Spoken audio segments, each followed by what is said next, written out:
Hoje é sábado, dia 3 de julho de 2021.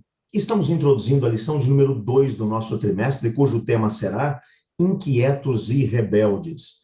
O texto que serve como base para o nosso estudo é 1 Coríntios, no capítulo 10, verso 11, que diz assim: essas coisas aconteceram com eles para servir de exemplo e foram escritas como advertências a nós, para quem o fim dos tempos tem chegado. Você está no canal Eu Estudo a Lição com o pastor Samuel Camilo.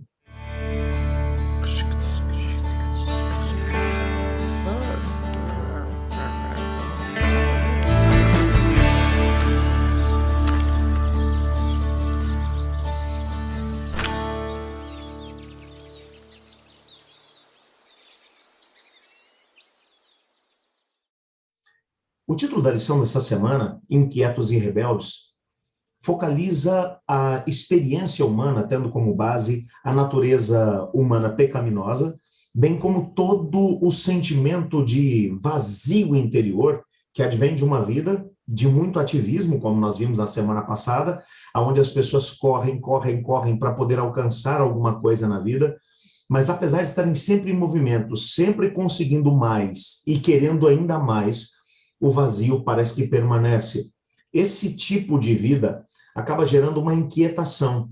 Essa inquietação é um sentimento de que você precisa fazer algo, de você tem que fazer algo, mas nunca consegue fazer algo que possa satisfazer ou preencher esse vazio da alma.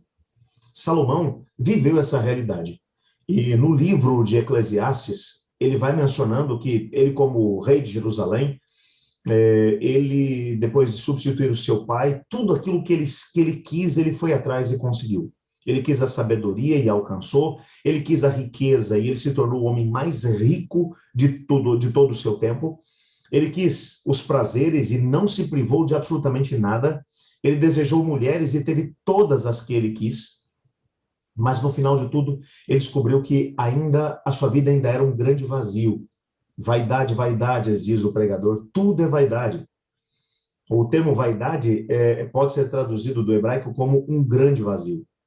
Normalmente, pessoas vazias são pessoas inquietas, pessoas que estão sempre num ativismo muito grande, tentando resolver as coisas.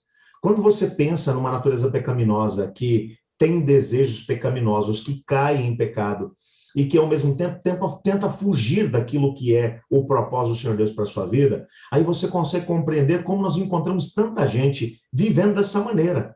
Gente que está sempre correndo e, ao mesmo tempo, sempre apontando o dedo para os outros. A inquietação normalmente leva as pessoas a um comportamento combativo, a um comportamento onde a crítica, a maledicência acaba sendo uma realidade. Normalmente, pessoas inquietas costumam agir dessa maneira. Agir de maneira impulsiva, tempestuosa. Bom, e antes que você pense que a inquietação por si só já é um grande problema, a sua irmã gêmea, que é a rebeldia, ela sempre anda junto. A rebeldia ou a rebelião é aquele sentimento de lutar contra. Você já reparou, por exemplo, que a nossa sociedade tem buscado causas pelas quais as pessoas devem se engajar e lutar contra? E às vezes nós vemos uma violência tão grande de algumas pessoas advogando ou levantando algumas bandeiras. Às vezes, para poder defender a própria natureza, pessoas são mortas no meio do processo. Pessoas que estão lutando por um ar menos poluído e que são capazes de denegrir a imagem de pessoas. Pessoas que estão lutando pela causa da igualdade de gênero, por exemplo, e que são capazes de verdadeiras agressões às pessoas que não pensam da mesma maneira. E com isso, eu não estou aqui, por favor, me entenda, eu não estou aqui dizendo que levantar bandeiras ou advogar algumas causas pelas quais se deve lutar, de que isso está equivocado, está errado. Não. O que eu estou dizendo é que muitas bandeiras têm sido levantadas e causas pelas quais se lutar têm sido advogadas na nossa comunidade, mas com um espírito de combate, onde todo tipo de hierarquia, todo tipo de autoridade estabelecida tem que ser colocada por terra. Parece que algo está errado dentro da nossa sociedade. E eu quero que você entenda que isso não é exclusividade da nossa sociedade pós-moderna. A lição dessa semana vai trabalhar, por exemplo, algumas coisas muito interessantes. A lição dessa semana vai trabalhar a ideia de que, ou a experiência do povo de Israel enquanto eles estavam caminhando pelo deserto. Esse descontentamento foi revelado na atitude rebelde dos israelitas no deserto, diz assim o nosso guia de estudos. Deus graciosamente lhes deu o maná para saciar a fome enquanto vagavam pelo caminho de Canaã. Insatisfeitos, reclamaram com Moisés e imploraram pelas panelas de carne do Egito. A inquietação e a rebeldia deles os levaram a implorar para voltar ao cativeiro, para voltarem a ser escravos. A rebeldia leva à inquietação, e a inquietação leva a mais rebeldia ainda. Essas irmãs gêmeas, a inquietação e a rebeldia, resultam em geral da falta de fé. Na lição dessa semana, nós consideraremos a experiência dos 10 espias que analisaram a terra prometida.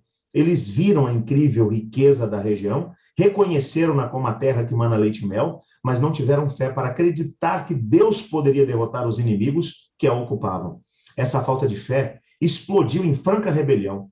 Então, quando Deus expôs as consequências da sua rebeldia, eles se mobilizaram rapidamente para a batalha, contrariando as instruções divinas, e sofreram uma derrota terrível.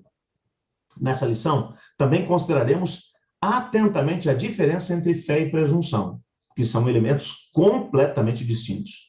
A inquietação e a rebeldia levam a decisões precipitadas e a consequências terríveis. Encontramos isso também na experiência de Arão e Miriam, que se rebelaram contra a autoridade divina na liderança de Moisés. Em vez de permitir que esses dois líderes sofressem o impacto total das consequências da sua rebelião, Moisés deu o exemplo intercedendo por eles. Deus ouviu as orações de Moisés e curou Miriam e não permitiu que nem ela e nem Arão, seu irmão, morressem. A intercessão faz uma grande diferença na controvérsia entre as forças do bem e do mal. E nessa semana, vamos tentar entender, aprender na história deles. Como disse o nosso texto principal, de que essas histórias foram escritas para testemunho nosso, para que através delas nós pudéssemos entender que postura devemos tomar hoje. Porque diante de nós, o mesmo campo se abre. Nós somos também tentados a viver uma experiência de inquietação e rebeldia, muitas vezes. O que é que podemos aprender com a experiência de Israel no deserto para que nós, diferentemente deles, tenhamos a oportunidade de entrar logo na terra de Canaã sem precisar ficar peregrinando por 40 anos pelo deserto? Essa semana promete muito e eu acredito que seremos extremamente abençoados através do nosso estudo. Então, coloca na tua agenda e decida estudar essa lição junto conosco. Eu gostaria de orar pedindo a Deus para que nos desse a possibilidade de descansar no Senhor, sem esse sentimento de inquietação e de rebeldia. Ore comigo. Obrigado, Pai, por tua palavra. Ajuda-nos a aprender com a história de Israel no deserto. Tira de nós o espírito de inquietação e rebeldia e ajuda-nos a permanecer em ti, pois em nome de Jesus que oramos. Amém. Eu estudo a lição. E você?